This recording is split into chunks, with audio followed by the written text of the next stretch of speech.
Hello student, YouTube channel पे आपका स्वागत है। मैं सावित्री दीक्षित। अपना बीकॉम फाइनल ईयर का रॉयल्टी चैप्टर चल रहा था, जिसको मैं आगे कंटिन्यू करूँगी। लेक्चर 2 है royalty accounts, BCom final year.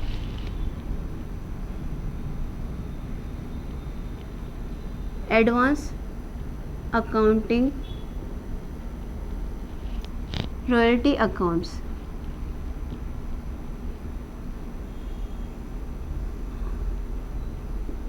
Royalty account में अपन ने पढ़ा था कि रॉयल्टी क्या होती है, क्यों दी जाती है, कि इसमें दो पक्षकार होते हैं। एक तो होता है लैंडलॉर्ड, एक होता है लीजी, और इसके अलावा रॉयल्टी और रेंट में क्या डिफरेंस होता है, ये अपन ने पढ़ा था। तो रॉयल्टी और मतलब अधिकार शुल्क और किराए में अंतर पे अपन ने टॉपिक ख़त्म किया था, लेक्चर ख़त्म किया था। आगे अपन कंटिन्यू करेंगे। जो मैंने बताया था कि कोई भी अपन नया सब्जेक्ट या नया टॉपिक कोई भी पढ़ते हैं तो उसमें क्या होता है कि उसमें आपकी कुछ वोकेबलरीज आती है, ठीक है। तो यहाँ पे अपन पढ़ेंगे कि अधिकार शुल्क से संबंधित वोकेबलरी या शब्दावली। तो आप हेडिंग डाल दीजिए, अधिकार शुल्क से संबंधित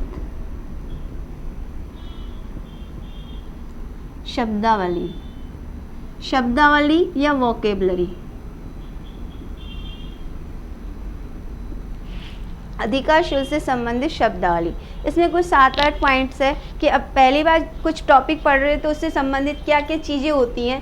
तो इसमें सबसे पहले आपका आता है एक्चुअल रॉयल्टी। सबसे पहले क्या आता है आपका एक्चुअल रॉयल्टी। एक्चुअल रॉयल्टी को हिंदी में बोलते हैं वास्तविक अधिकार शुल्क। वास्तविक अधिकार शुल्क क्या होता है कि वास्तविक अधिकार शुल्क वह राशि होता है जो कि उत्पादन से संबंधित होता है। मतलब फॉर एग्जांपल मान लिए कि अगर बुक प्रकाशित करने का अधिकार मिला हुआ है तो आपने कितनी बुक प्रकाशित की है, तो उत्पादित की है या फिर बेची है। तो इसमें अपन लिख सकते हैं, अगर आप लिखना चाहिए तो इसमें ये होता है कि वास्तविक राशि वह राशि होती है जो कि उत्पादित की गई इकाइयों से या बिक्री से संबंधित होती है, बिक्री की गई इकाइयों से संबंधित होती है। तो इसको फॉर्मूले में अपन ज़्यादा समझ सकते हैं कि इसमें फॉर्मूले के थ्रू अगर समझे तो एक्चुअल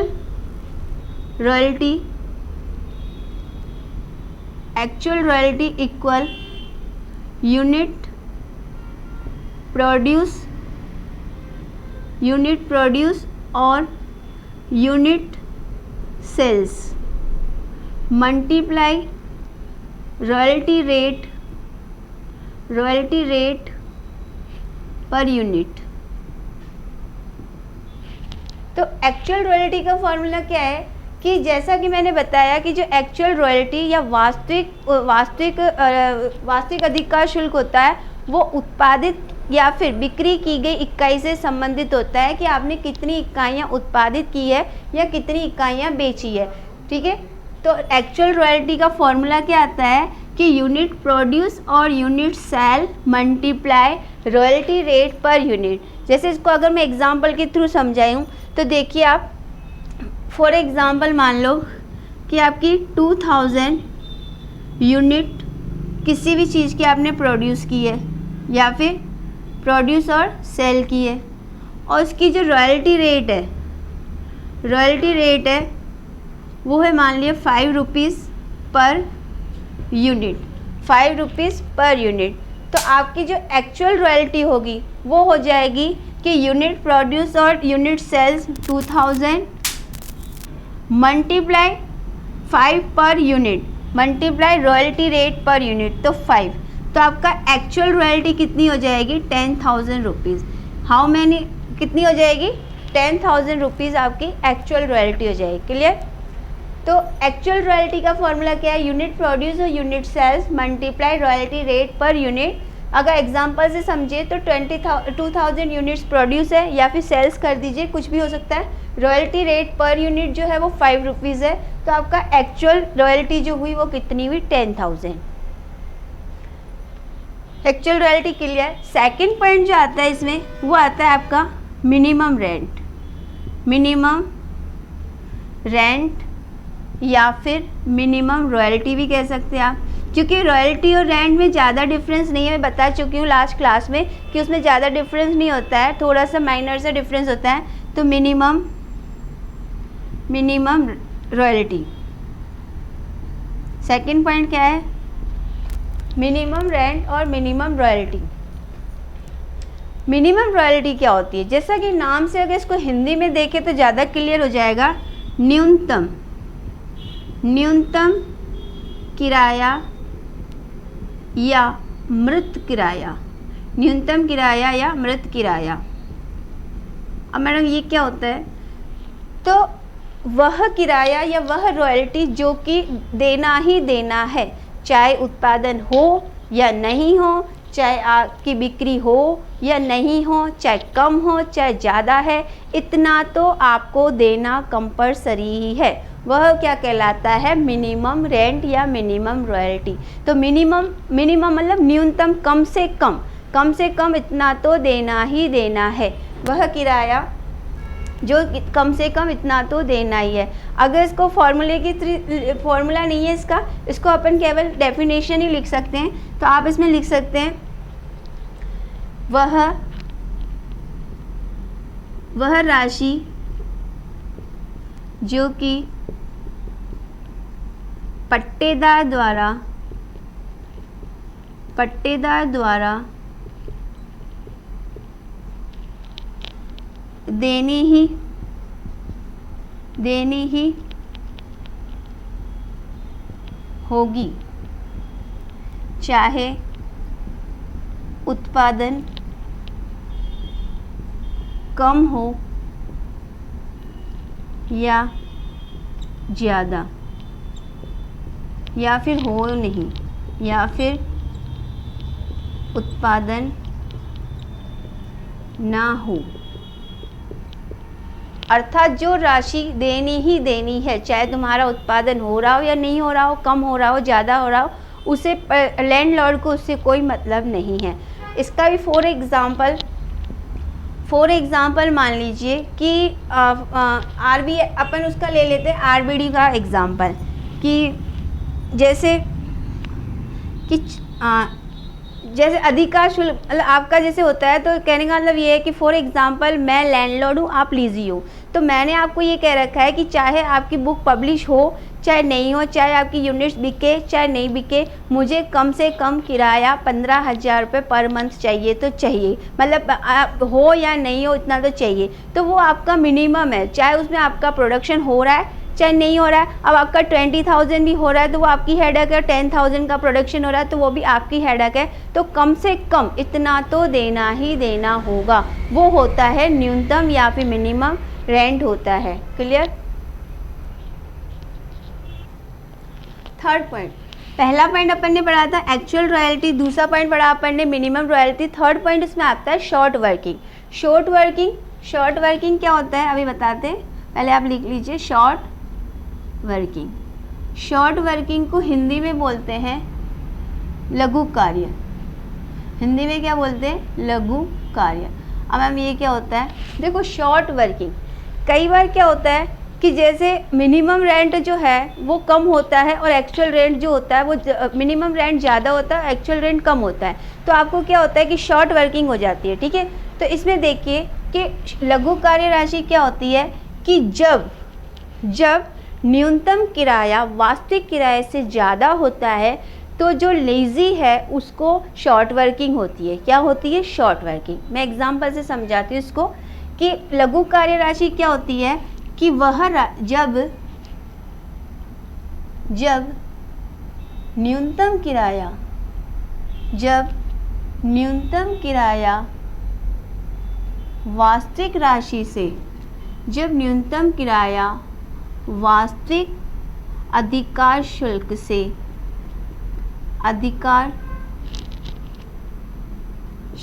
से अधिक होता है तो उसे तो अंतर की राशि को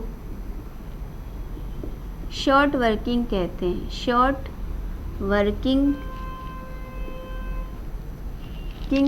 कहते हैं, तो उसे शॉर्ट वर्किंग कहते हैं। क्या होता है लघु कार्य? देखिए कि जब न्यूनतम किराया जब मिनिमम रेंट आपका एक्चुअल रॉयल्टी से अधिक होगा तो उस स्थिति में क्या होगा? आपको शॉर्ट वर्किंग। इसको अपन फॉर्मूले से समझ सकती है। तो देखिए शॉर्ट वर्किंग का फॉर्मूला देखिए, शॉर्ट वर्किंग फॉर्मूला क्या है? देखिए जब न्यूनतम किराया अधिक होगा तो न्यूनतम किराया तो minimum rent minus actual royalty, minimum rent minus actual royalty, तो क्या कहलाएगा? Short working. Minimum rent minus actual royalty तो क्या कहलाएगा? Short working.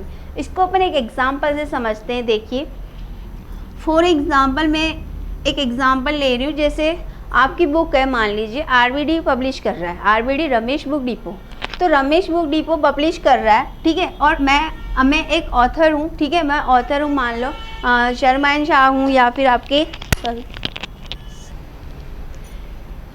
मैं एक एग्जांपल देना चाह रही हूँ। जैसे आरबीडी बुक है, रमेश बुक डिपो पब्लिशर है, ठीक है, और मैं एक ऑथर हूँ, शर्मा शाह ऑथर हूँ, ठीक है। तो फॉर एग्जांपल मान लीजिए कि आरबीडी वाले ने मैंने उसको राइट दिया है, ठीक है, आरबीडी वाले से मैंने कहा कि मेरी इतनी बुक्स छापनी है, ओके, तो मैं मिनिमम मुझे कम से कम 15,000 रुपये तो चाहिए ही चाहिए, ठीक है। तो मैंने मिनिमम डिसाइड किया है, मिनिमम रेंट है 15,000 per month, okay, per year कर दीजिए क्योंकि इसमें ज़्यादातर ईयरली चलता है। 15,000 पर ईयर है, चाहे आपकी बुक बिकती है नहीं बिकती है, चाहे आपकी बुक ठीक है, ये आरबीडी की हेडेक है, मेरी नहीं है, ठीक है।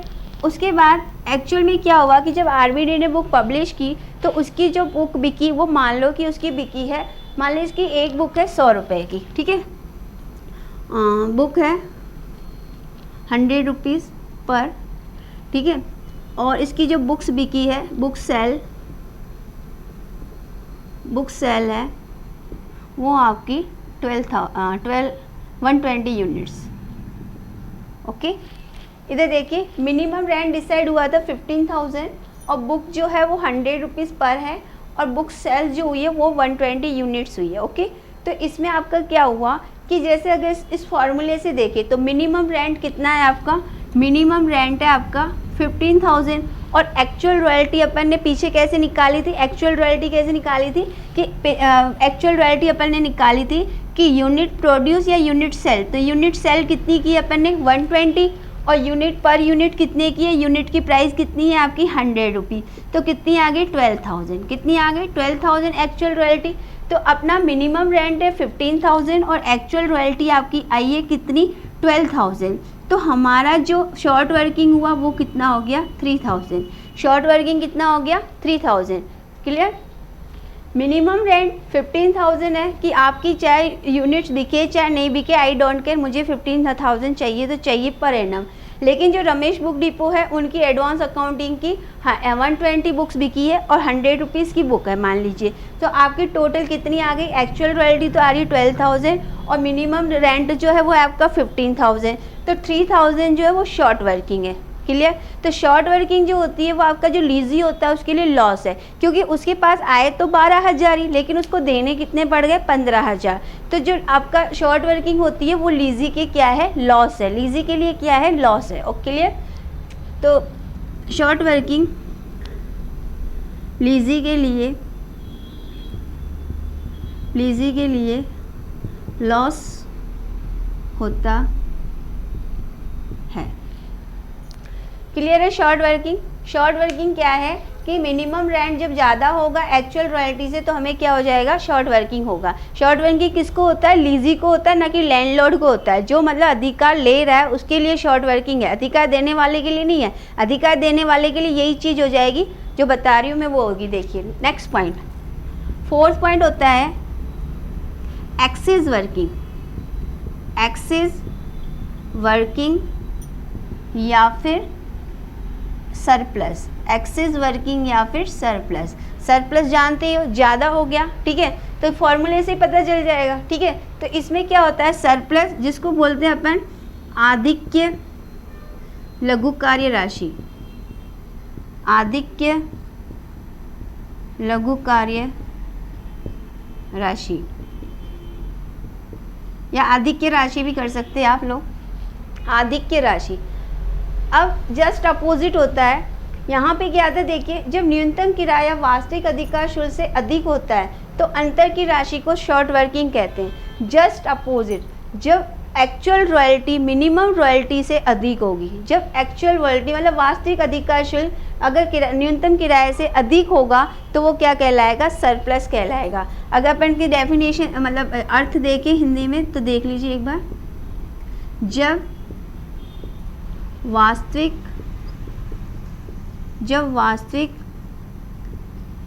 अधिकार शुल्क, जब वास्तविक अधिकार शुल्क न्यूनतम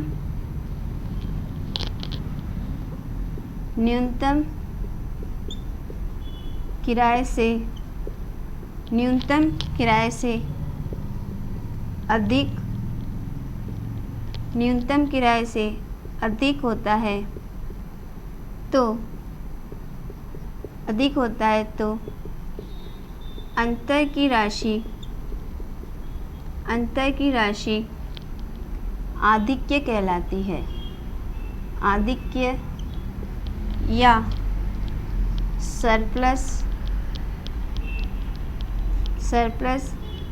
कहलाती है। जब न्यूनतम किराया अधिक होगा तो होगा शॉर्ट वर्किंग, और जब वास्तविक किराया अधिक होगा या वास्तविक रॉयल्टी अधिक होगी तो कहलाएगा एक्सेस। तो इसको फॉर्मूले से जैसा कि स्पष्ट हो रहा है, देखिए सरप्लस या एक्सेस वर्किंग भी कर सकते हैं आप, दोनों लिख सकते हो।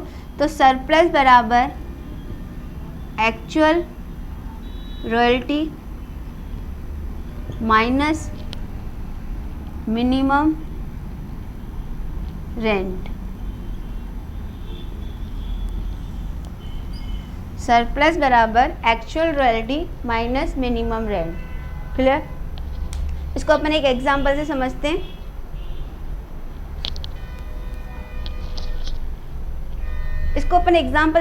शॉर्ट वर्किंग को देखिए, शॉर्ट वर्किंग को एग्जांपल के समझिए। फॉर एग्जांपल वही आरबीडी वाला ले रही हूँ कि आरबीडी और रमेश बुक डिपो है और एक ऑथर है शर्मा एंड झा जो भी है, ठीक है। तो ऑथर तो आरबीडी वाले शर्मा ने ये कह रखा है कि 15,000 तो पर एनम देना ही देना है, जो लास्ट एग्जांपल लिया था कि मिनिमम जो है वो आपका मिनिमम रेंट 15,000 पर एनम, ठीक है, 15,000 पर एनम है। लेकिन जो आपका रमेश बुक डिपो है उसकी जो यूनिट सोल्ड हुई है, ठीक है,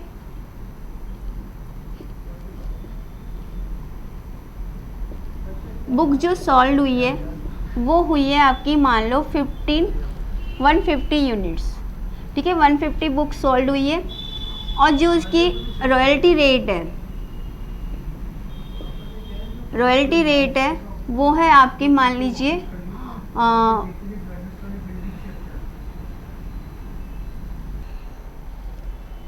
मिनिमम रेंट जो है वो आपका 15,000 पर एनम है। आरबीडी की बुक जो सोल्ड हुई है वो हुई है 150, ठीक है, और रॉयल्टी रेट जो है वो 120 पर बुक्स है। ओके, तो इसमें देखिए आपका मिनिमम रेंट जो है 15,000 है और यहाँ 120 की जगह आप कर दीजिए कुछ और कर दीजिए, या फिर यहाँ पे आप कर दीजिए 180 बुक्स कर दीजिए, 180 बुक्स कर दीजिए, क्योंकि उसमें 3,000 आएगा तो आप कंफ्यूज हो सकते हैं शॉर्ट वर्किंग में और उसमें। तो आपकी बुक सोल्ड हुई है 120, ठीक है, और आपकी जो प्राइस है वो मान लीजिए आपकी है 120, तो पर बुक्स कितना आएगा देखिए एक बार। तो अपना एक्सेस वर्किंग और सरप्लस, इसका फॉर्मूला अपन ने बताया था actual royalty minus minimum rent, actual royalty minus minimum rent. तो एक्चुअल रॉयल्टी देखिए अपने ने निकालने का फॉर्मूला बताया था, और मिनिमम रेंट अपने गिवन है 15,000, और एक्चुअल रॉयल्टी अपन होता है बुक्स सोल्ड, बुक सोल्ड। तो एक्सेस वर्किंग का formula actual royalty minus minimum royalty. तो मिनिमम रॉयल्टी गिवन है 15,000, और एक्चुअल रॉयल्टी का फॉर्मूला मैंने पिछले में बता रखा है आपको कि एक्चुअल रॉयल्टी का फॉर्मूला होता है कि यूनिट सोल्ड है आपकी 180 यूनिट्स, और मल्टीप्लाई है आपका यूनिट रेट जो है आपकी वो है आपकी 120, ठीक है। तो आपकी टोटल हो जाएगा 21,600। तो 21,000 तो आपकी एक्चुअल रॉयल्टी है, और 15,000 आपका मिनिमम है। तो शॉर्ट मतलब आपका शॉर्ट वर्किंग वो एक्सेस वर्किंग या फिर सरप्लस कितना हो जाएगा आपका, लेस कर दीजिए 6,600। तो आपका एक्सेस वर्किंग कितना हो जाएगा 6,600। इधर आपका आ जाएगा 180 मल्टीप्लाई 120, ये आ जाएगा एक्चुअल रॉयल्टी। कितना है आपका एक्चुअल रॉयल्टी है 21,600, और मिनिमम रेंट है आपका 15,000। तो आपका जो सरप्लस है वो कितना आ गया 6,600 सरप्लस है। तो जो सरप्लस होता है, ठीक है, वो उसके लीजी के लिए प्रॉफिट तो नहीं है, क्योंकि उसको उतना तो देना ही, जितनी बुक बिकेगी उतनी तो देनी है उसको, लेकिन मिनिमम नहीं, उसकी जेब से कुछ नहीं गया तो उसके लिए लॉस नहीं है, ठीक है। लेकिन मिनिमम में उसकी जेब से जाता है कि भैया इनकम तो हो रही है 12,000 और देने पड़ गए 15,000, लेकिन सरप्लस में ऐसा नहीं है, ठीक है। नेक्स्ट पॉइंट आपका आता है 5th पॉइंट। फर्स्ट पॉइंट अपन ने इसमें पढ़ा था एक्चुअल रॉयल्टी, सेकंड पॉइंट पढ़ा मिनिमम रेंट, थर्ड पॉइंट पढ़ा शॉर्ट वर्किंग, फोर्थ पॉइंट पढ़ा अपन ने एक्सेस वर्किंग। इसमें फिफ्थ पॉइंट है आपका रॉयल्टी रिजर्व। रॉयल्टी रिजर्व क्या होता है? रॉयल्टी रिजर्व जो आप मतलब जो लीजी मतलब पट्टेदार के लिए जो शॉर्ट वर्किंग था, वही जो है वो लैंडलॉर्ड के लिए क्या होता है, आपके लैंडलॉर्ड के लिए होता है रॉयल्टी रिजर्व। मैंने वहाँ बताया था शॉर्ट वर्किंग क्या होता है, लीजी के लिए लॉस होता है, लेकिन वही चीज़ जो है वो स्वामी के लिए मतलब लैंडलॉर्ड के लिए क्या होगा, यहाँ पे रॉयल्टी रिजर्व हो जाएगा। तो रॉयल्टी रिजर्व क्या होता है, लिखिए इसमें फॉर्मूला कुछ नहीं, केवल इसकी डेफिनेशन है।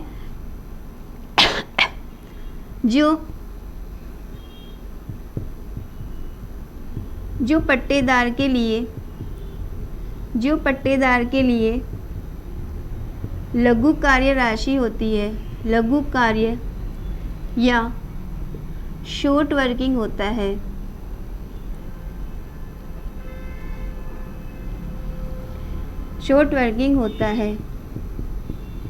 वही राशि लैंडलॉर्ड या पट्टेदाता के लिए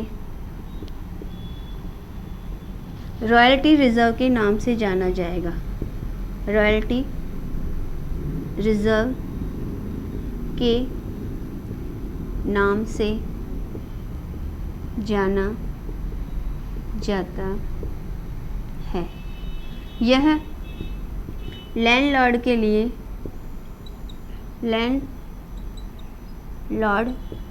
लिए प्रॉफिट होता है।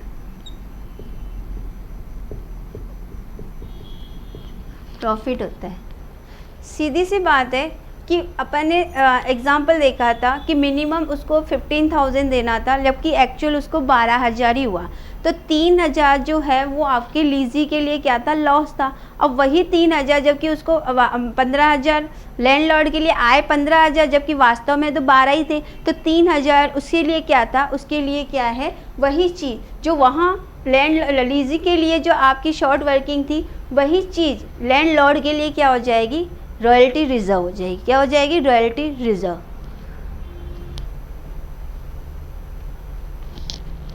लघु कार्य राशि की वसूली क्या होता है, देखिए कि जब लघु कार्य राशि को आगामी वर्षों की अधिक या अधिक कार्य राशि में से वसूल करने का राइट होता है, ठीक है। जैसे फॉर एग्जांपल क्या होता है, शुरू में उत्पादन कम होता है या फिर होता ही नहीं है, तो ऐसी स्थिति में ऑब्वियसली शॉर्ट वर्किंग होना तो कंपलसरी है ही कि भाई आपका प्रोडक्शन ही नहीं हो रहा, तो मिनिमम रेंट कम ही होगा, मिनिमम तो आपकी शॉर्ट वर्किंग होगी। तो क्या होता है कि जो पट्टेदाता होते हैं वो इन मतलब अपनी शर्तों के अनुसार ये कह देता है कि ठीक है, अगर स्टार्टिंग में तुम्हें जो लॉस हो रहा है, शॉर्ट वर्किंग हो रहा है, उसको तुम आगामी आने वाले वर्षों में जब तुम्हारा आधिक्य हो, सरप्लस हो, तो उसमें से तुम राइट ऑफ कर सकते हो, उसमें से तुम कवर कर सकते हो। वो कितने सालों तक कवर करना है, ये सारे क्वेश्चनों में या फिर शर्तों में होता है कि आने वाले 2 सालों के आधिक्य में से वसूल कर सकते हो, या फिर 4 सालों के आधिक्य में से, या 3 सालों के आधिक्य में से। ये क्वेश्चन में या फिर आपके जो आपका कॉन्ट्रैक्ट होता है उस समय ये डिसाइडेड होता है कि आपको कितने साल में से मतलब कितने सरप्लस में से वसूल करने का राइट है। ठीक है, फिर नेक्स्ट आपका आता है शोधनीय 7 पॉइंट है शोधनीय लघु कार्य राशि, मतलब रिडेमेबल शॉर्ट वर्किंग।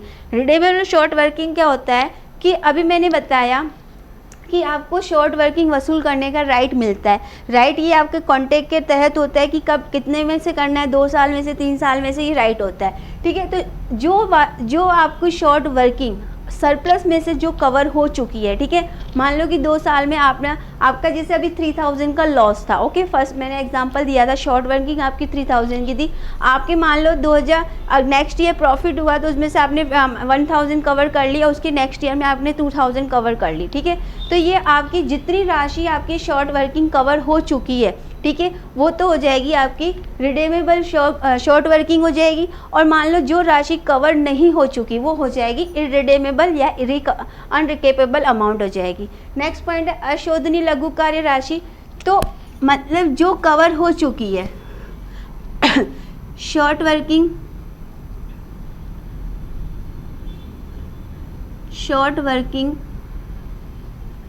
की वह राशि जो आगामी वर्षों के सरप्लस में से कवर हो चुकी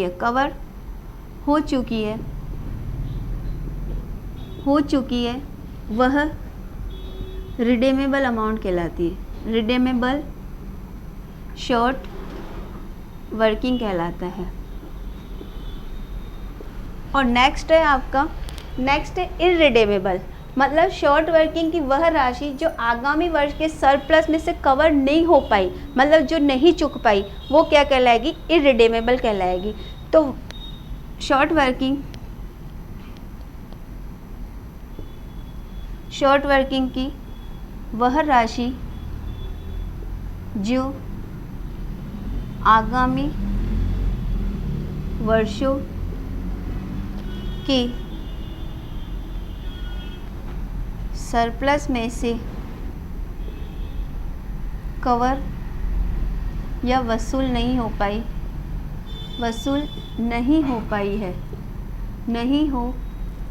पाई है उसे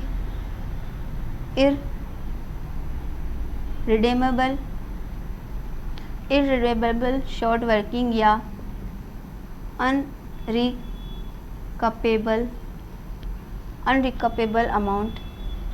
अनरिकपेबल शॉर्ट वर्किंग कहते हैं। जैसे मैंने एग्जांपल में बताया था, जो 3000 थे आपके वो शॉर्ट वर्किंग थे। जैसे मैं बताऊं यहाँ पे, मान लो 3000 आपका शॉर्ट वर्किंग है, क्या हुआ 3000 के नेक्स्ट 2 ईयर में से मुझे मान लो 1200 तो शॉर्ट वर्किंग कवर हो गई, तो शॉर्ट वर्किंग कवर हो गई तो ये तो अपनी कहलाएगी रिडेमेबल अमाउंट। और मान लो 1800 कवर नहीं हो पाई क्योंकि नेक्स्ट ईयर में भी मुझे लॉस हो रहा है, तो शॉर्ट वर्किंग में से शॉर्ट वर्किंग कैसे कवर करूँगी, तो शॉर्ट वर्किंग के लिए सरप्लस का होना जरूरी है, शॉर्ट वर्किंग कवर करने के लिए सरप्लस का होना जरूरी है। तो मेरे 1800 कवर नहीं हो पाया तो ये क्या कहलाएंगे, इररिडेमेबल या अनरिकपेबल अमाउंट। क्लियर।